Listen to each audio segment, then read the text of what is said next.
आज आप लोगों को देखने को मिलेगा कि कैसे हिंदुस्तानी क्रांतिकारी अपने आदर्शों के लिए हंसते हुए मौत को गले लगाते हैं। हर कोई उस गबरू नौजवान को आखिरी बार देख लेने के लिए बेचैन था जिसने जेल में होते हुए भी पूरे ब्रिटिश साम्राज्य की नींव हिला दी थी। वही ब्रिटिश साम्राज्य जिसकी तारीफ में ये कहा जाता था कि इस साम्राज्य में कभी सूरज नहीं डूबता। अंग्रेज जिसे बल से नहीं जीत पाते उसे छल से हरा देते। और इसी अंग्रेजी हुकूमत ने आज एक 23 साल की कच्ची उम्र मगर पक्के इरादे वाले लड़के के सामने घुटने टेक दी। जिस 23 साल के लड़के ने अंग्रेजों को इस कदर तंग किया हुआ था कि जिस दिन से वो जेल में आया जेल को अपने हिसाब से चला रहा था। और हद तो यहाँ तक थी कि जिस जेल की दीवारें कैदी अक्सर भागने के लिए तोड़ते हैं उसी जेल की दीवारें रात के अंधेरे में चोरों की तरह खुद जेल प्रशासन को तोड़नी पड़ी, क्योंकि जेल प्रशासन के अंदर ना तो इतनी हिम्मत थी और ना ही इतनी हैसियत कि वो माँ भारती के उन 3 वीर सपूतों की लाशों को जेल के मेन गेट से लेकर जा सकें।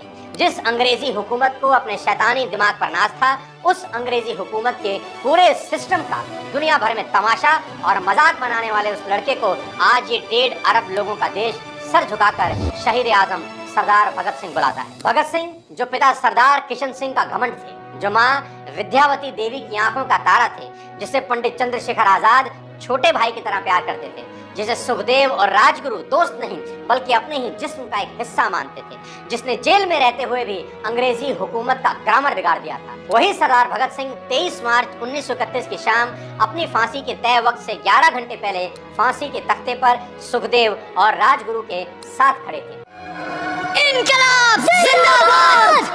इनकलाब जिंदाबाद!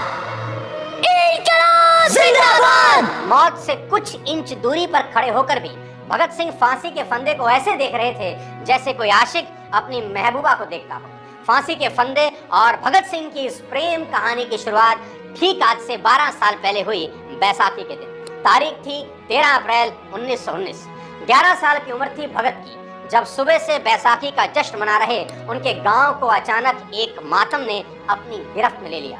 पूछने पर पता चला कि घर से कोई 40 किलोमीटर दूर जलियांवाला बाग में अंग्रेजी हुकूमत के नुमाइंदे जनरल डायर ने जुल्म और सितम की सारी हदें पार कर दी। उसने वहां मासूम और निहत्थे लोगों की भीड़ पर अंधाधुंध गोलियां बरसाई और न जाने कितने नन्हे फूलों को उनकी माँ के आंचल से नोच लिया।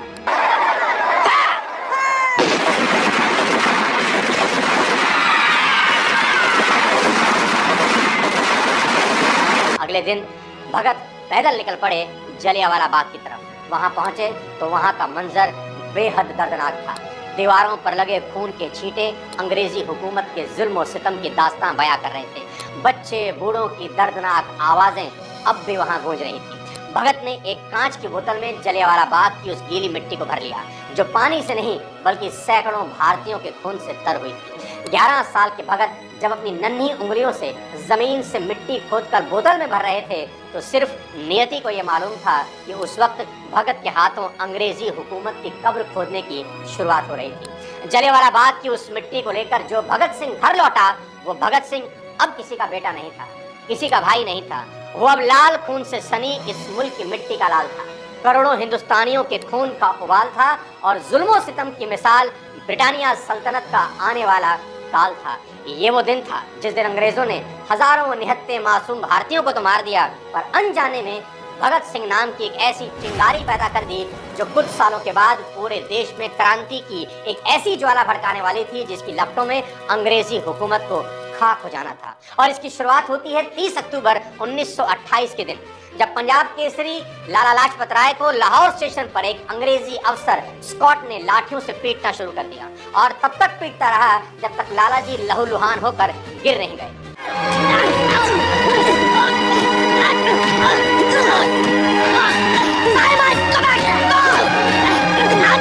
तब लाला जी ने अंग्रेजी हुकूमत को चेतावनी दी कि मेरी मौत अंग्रेजी हुकूमत के ताबूत में आखिरी कील साबित होगी। और इस चेतावनी को भगत सिंह बहुत जल्दी सच में बदलने वाले थे। लाला जी की मौत के दिन ही भगत सिंह, राजगुरु और पंडित चंद्रशेखर आजाद ने उस अंग्रेज अफसर को मारकर लाला जी की मौत का बदला लेने का फैसला किया। पर गलती से स्कॉट की जगह एक दूसरे अंग्रेज अफसर सैंडर्स को मार दिया गया। इस हमले से ब्रिटिश हुकूमत बौखला गई और इन तीनों के लाहौर से निकलने पर रोक लगा दी गई। अंग्रेजी हुकूमत के कड़े पहरे की नाक के नीचे भी ये तीनों लाहौर से बाहर निकल गए। और इसके बाद शुरू होता है भगत सिंह की जिंदगी का आखिरी मगर सबसे जरूरी हिस्सा। सॉन्डर्स की हत्या के बाद भगत सिंह को ये समझ में आ गया कि इस लड़ाई को हथियारों से नहीं विचारों से जीतने की जरूरत होगी। उस वक्त अंग्रेजी हुकूमत हर उस अखबार और मैगजीन पर नकेल कस रही थी जो लोगों को अंग्रेजों के जुल्म की कहानी बताने की कोशिश कर रहे थे। ऐसे में सबसे जरूरी था कि क्रांतिकारियों के संदेशों को जन जन तक पहुंचाया जाए। भगत को देश के लिए जान देने से कोई गुरेज नहीं था, पर भगत ये भी जानते थे कि सिर्फ जान दे देने से क्रांति को कोई फायदा नहीं होगा। पूरे देश में क्रांति की मशाल जलानी ही होगी। इसलिए भगत ने पूरी प्लानिंग के साथ अंग्रेजों के सामने शतरंज की ऐसी बिसात बिछाई जिसमें अंग्रेज जितना जीतते उतना ही हारते जाते। भगत सिंह ने फैसला किया कि वो असेंबली में बम फेंकेंगे, पर बम ऐसी जगह फेंका जाएगा कि किसी को जरा भी नुकसान ना हो। 8 अप्रैल 1929 को प्लान के मुताबिक भगत सिंह ने बटुकेश्वर दत्त के साथ असेंबली में बम फेंका और वहां से भागने के बजाय खुद को सरेंडर कर दिया।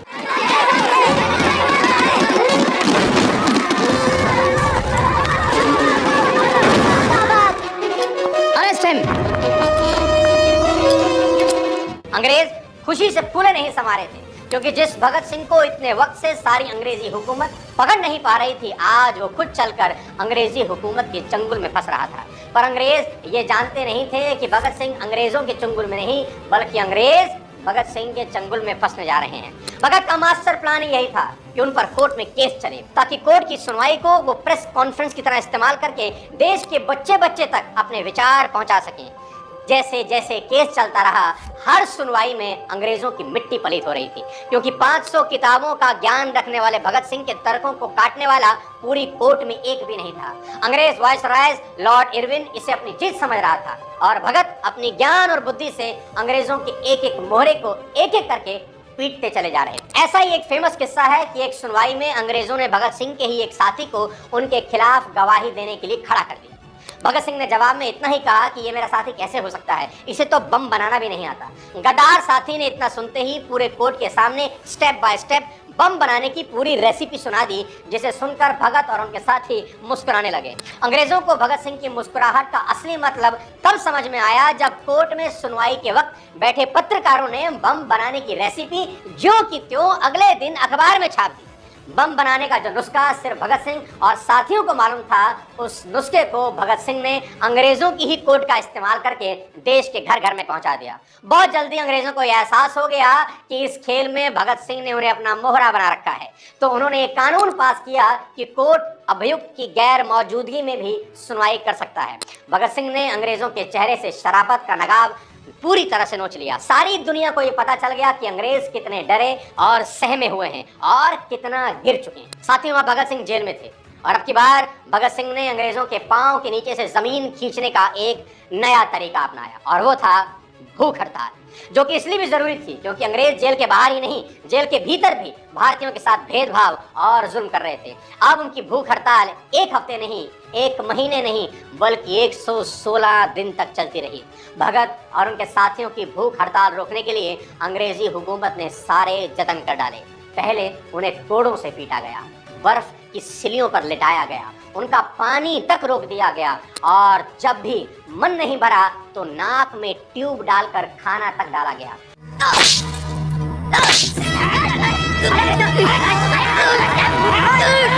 पर क्या ही दीवानगी थी उन लोगों की देश के लिए कि जब हफ्ते और महीनों से भूखे पेट में जब खाना पहुंचता तब ये लोग मक्खियां तक खा लेते ताकि उल्टी होने से खाना बाहर निकल जाए। दोस्तों, 2 दिन की भूख इंसान को चोरी करने और 20 दिन की भूख इंसान को कत्ल करने के लिए मजबूर कर देती है। पर नमन है महाभारती के उन वीर सपूतों का जो एक दाने को भी पेट में जाने नहीं दे रहे थे। जानते हैं क्यों? क्योंकि आप और हम आजाद हवा में सांस ले सकें। अब अंग्रेजों के पास करने को कोई जुल्म नहीं बचा था और इन वीर सपूतों का हौसला खत्म होने का नाम ही नहीं ले रहा था। मजबूरन अंग्रेजी सरकार को झुकना पड़ा और भगत सिंह की सारी मांगे मान ली गई। We accept all the conditions of Bhagat Singh and his comrades. और उसी वक्त भगत सिंह ने जेल के अंदर से नारा दिया पूर्ण स्वराज का, और उनका ये नारा पूरे देश का मकसद बन गया। अंग्रेजों को ये समझ आ गया था कि उन्होंने शेर को पिंजरे में कैद नहीं किया, बल्कि शेर खुद उनके पिंजरे में घुस आया है। अब अंग्रेजों ने सोचा कि जो जुल्म से नहीं डरा उससे मौत से डराएंगे। लाहौर कॉन्स्पिरेसी केस दोबारा खोला गया और तैयारी की जाने लगी भगत को फांसी देने की। पर भगत तो इसकी तैयारी करके ही आए थे। और फिर वो काला दिन आया कि जब भगत सिंह, सुखदेव और राजगुरु को फांसी की सजा सुना दी गई। राजगुरु, सुखदेव, भगत सिंह, दफा 121 और दफा 302 के तहत फांसी। पूरा देश मातम में डूब गया, पर अंग्रेज जश्न मना रहे थे। पर अंग्रेजों का जश्न तब फीका पड़ गया जब उन्होंने देखा कि उनकी तरह भगत सिंह, राजगुरु और सुखदेव भी अपनी फांसी का जश्न मना रहे थे। भगत सिंह और उनके साथी अंग्रेजों के गले की वो हड्डी बन चुके थे जिसे ना तो वो निगल पा रहे थे ना उगल पा रहे थे। भगत सिंह, राजगुरु और सुखदेव की फांसी की तारीख तय हुई 24 मार्च 1931। पूरा देश एकजुट होकर मांग कर रहा था कि भगत सिंह को फांसी ना हो और भगत सिंह भी यही चाहते थे। इसलिए उन्होंने अंग्रेजों से कहा, हमें फांसी न दी जाए, हम कोई टुच्चे अपराधी नहीं हैं, हम पॉलिटिकल प्रिजनर हैं, हमें गोली मार दी जाए, क्योंकि क्रांतिकारियों की शान गोली खाकर मरने में है। अंग्रेजों को धीरे धीरे एहसास हो रहा था कि अब उनकी गर्दन भगत सिंह ने अपने पंजे में दबोच ली है। बदहाल अंग्रेजों को कुछ रास्ता नहीं सूझ रहा था। वो जल्द से जल्द फांसी देकर भगत सिंह से छुटकारा पाना चाहते थे, पर भगत ना जीते जी छोड़ने वाले थे और ना मरने के बाद ही। जैसे जैसे फांसी का वक्त करीब आ रहा था वैसे वैसे पूरा मुल्क गुस्से में उबल रहा था, पर भगत शांत थे। उस शतरंज के खिलाड़ी की तरह जिसे पता था कि उसने सारे मोहरे सही जगह बिठाए हैं और अब शहमात की आखिरी चाल का वक्त आ गया था। फांसी से कुछ दिन पहले भगत से मिलने उनकी मां पहुंची और जवान लड़के को मौत की तरफ सरकता देखकर रो पड़ी। पर भगत सिंह की मां के आंसू में घमंड का नमक था। इस बात का घमंड कि क्या दुनिया में किसी माँ ने ऐसा वीर सपूत जना होगा और क्या दुनिया में किसी माँ के लाल ने यह रुतबा कमाया होगा कि उसकी जिंदगी की दुआ मांगने के लिए देश की माएं कहीं भगवान के आगे हाथ जोड़े खड़ी थी तो कहीं सजदे में गिरी हुई थी। अपने लाल को खोने का सोचकर माँ के आंसू नहीं रुक रहे थे। वो लाल जो कभी कहता था कि माँ देखना, मैं तेरे लिए बहू लाऊंगा तो तुझे काम नहीं करने दूंगा। वो लाल जिसके सर पर माँ सहरा देखने का सपना देखा करती थी, पर वो सपना तो शायद उसी दिन छिन गया जब बेटे ने कहा होगा कि मेरी दुल्हन तो आज़ादी है। भगत माँ का दुख समझ रहे थे। उन्होंने माँ का माथा चूमा और कहा, माँ ये जन्म तो भारत माँ की सेवा में न्योछावर हो गया। अगले जन्म में तेरा बेटा बना तो वादा करता हूँ पूरी जिंदगी तेरा पल्लू पकड़कर तेरे कदमों में बैठा रहूंगा। और अगली लाइन जो भगत सिंह ने अपनी माँ को कही उससे माँ का कलेजा फट गया। भगत ने कहा, माँ मेरी लाश लेने तुम मत आना, कुलबीर को भेज देना। अगर तुम लाश लेने आई और इसी तरह रोने लगी तो देश कहेगा कि देखो बलिदानी भगत सिंह की माँ रो रही है। वो क्या मंजर रहा होगा ये सोचकर भी रूह कांप जाती है।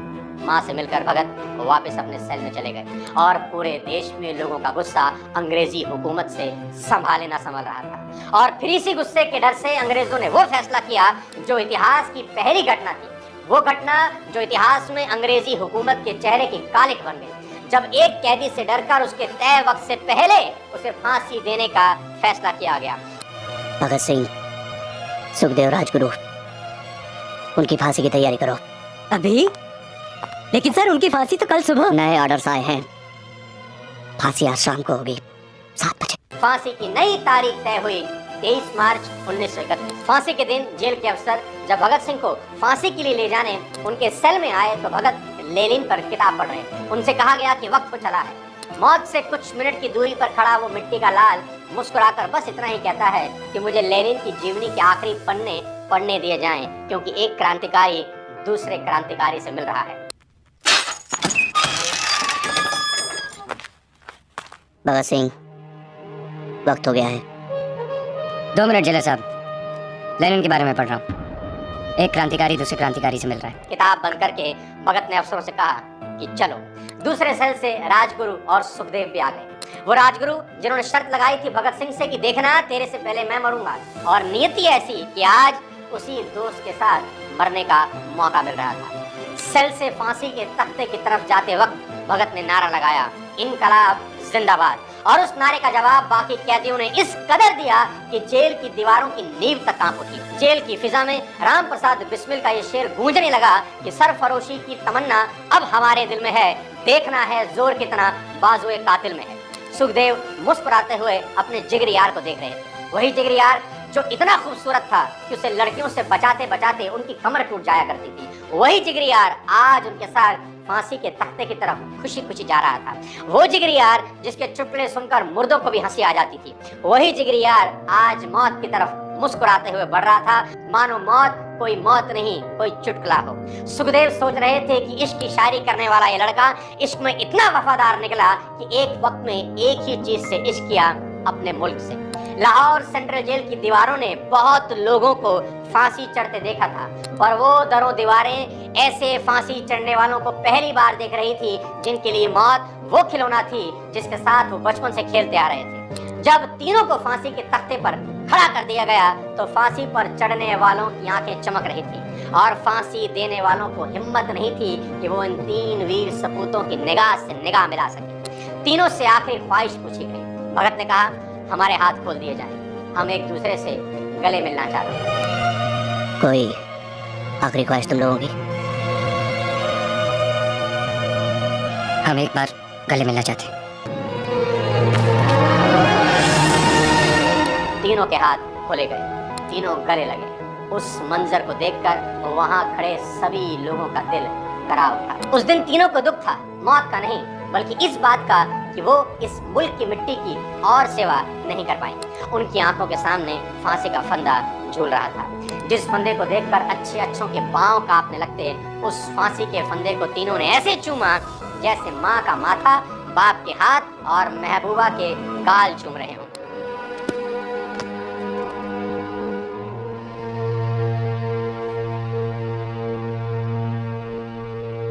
फांसी का फंदा अब गले में था। मौत नाम की महबूबा अब भगत का हाथ थामे उन्हें अपने साथ ले जाने को तैयार थी, पर फांसी का लीवर खींचने में जल्लाद के हाथ कांप रहे थे। और फिर वो हुआ जो होनी में लिखा था, जल्लाद ने लीवर खींच दिया।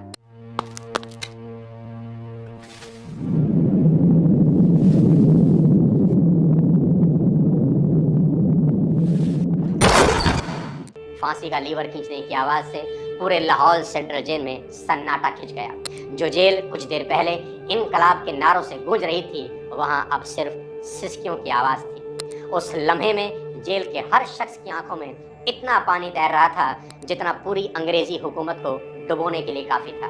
आजादी को दुल्हन बनाने का सपना देखने वाले पूरे देश को जगाकर मौत की बाहों में सो गए। दूर कहीं भगत सिंह की माँ दरवाजे पर बैठे बेटे की राह देख रही थी, पर देश की आजादी की राह पर निकला बेटा, जिसने पूरे देश के दिल में घर कर लिया था, अब कभी घर लौटने वाला नहीं था। अंग्रेजों ने फांसी देकर उन तीनों की देह पर तो काबू पा लिया, पर वो तीनों अब विचार बनकर पूरे हिंदुस्तान में फैल गए थे, क्योंकि विचारों को कैद नहीं किया जा सकता। उन्हें फांसी तो दी जा सकती है, पर मारा नहीं जा सकता। सारा देश एक ही नारे से गूंज रहा था, भगत सिंह जिंदाबाद, राजगुरु जिंदाबाद, सुखदेव जिंदाबाद। जय हिंद।